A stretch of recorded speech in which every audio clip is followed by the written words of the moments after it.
حضرت عائشہ رضی اللہ تعالیٰ عنہ بیان کرتی ہیں، ایک عورت میرے پاس آئی اور اس کے ساتھ اس کی 2 بیٹیاں بھی تھیں۔ اس نے مجھ سے سوال کیا، میرے پاس صرف ایک کھجور ہی تھی، میں نے وہی اسے دے دی۔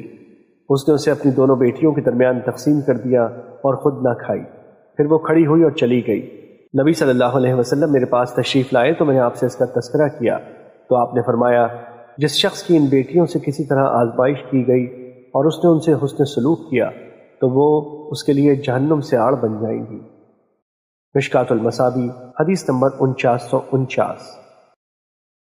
حضرت ابو ہریرہ رضی اللہ تعالیٰ عنہ بیان کرتے ہیں، رسول اللہ صلی اللہ علیہ وسلم نے فرمایا، بیوہ اور مسکین کی ضرورتوں کا خیال رکھنے والا اللہ کی راہ میں جہاد کرنے والے کی طرح ہے، اور میرا خیال ہے کہ آپ نے فرمایا وہ قیام کرنے یعنی تہجد پڑھنے والے کی طرح ہے جو سستی نہیں کرتا، اور اس روزے دار کی طرح ہے جو افطار نہیں کرتا اور مسلسل روزے رکھتا ہے۔ مشکوٰۃ المصابیح حدیث نمبر 4951۔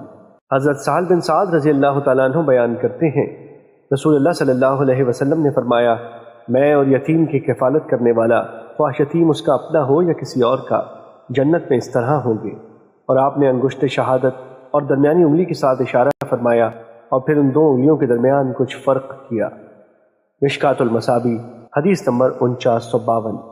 حضرت نعمان بن بشیر رضی اللہ تعالیٰ عنہ بیان کرتے ہیں، رسول اللہ صلی اللہ علیہ وسلم نے فرمایا، آپ مومنوں کو باہم رحمت و مہربانی کرنے، باہم محبت اور معاونت کرنے میں جسم کی مانند پائیں گے۔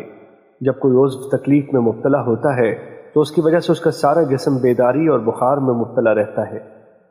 مشکوٰۃ المصابیح حدیث نمبر 4953۔ حضرت انس رضی اللہ تعالیٰ عنہ بیان کرتے ہیں، رسول اللہ صلی اللہ علیہ وسلم نے فرمایا، اپنے مسلمان بھائی کی مدد کرو، وہ ظالم ہو یا مظلوم۔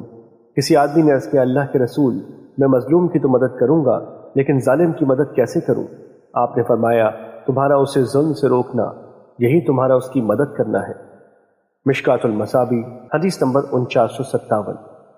حضرت ابن عمر رضی اللہ تعالیٰ عنہ سے روایت ہے کہ رسول اللہ صلی اللہ علیہ وسلم نے فرمایا، مسلمان کا بھائی ہے، نہ تو وہ اس پر ظلم کرتا ہے نہ اسے ظالم کے سپرد کرتا ہے، اور جو شخص اپنے بھائی کی حاجت پوری کرنے میں لگا ہو تو اللہ اس کی حاجت پوری فرماتا ہے، اور جو شخص کسی مسلمان کی کوئی پریشانی دور کرتا ہے تو اللہ اس سے قیامت کے روز کی پریشانیوں میں سے کوئی پریشانی دور فرما دے گا، اور جو شخص کسی مسلمان کی پردہ پوشی کرتا ہے تو روز قیامت اللہ اس کی پردہ پوشی فرمائے گا۔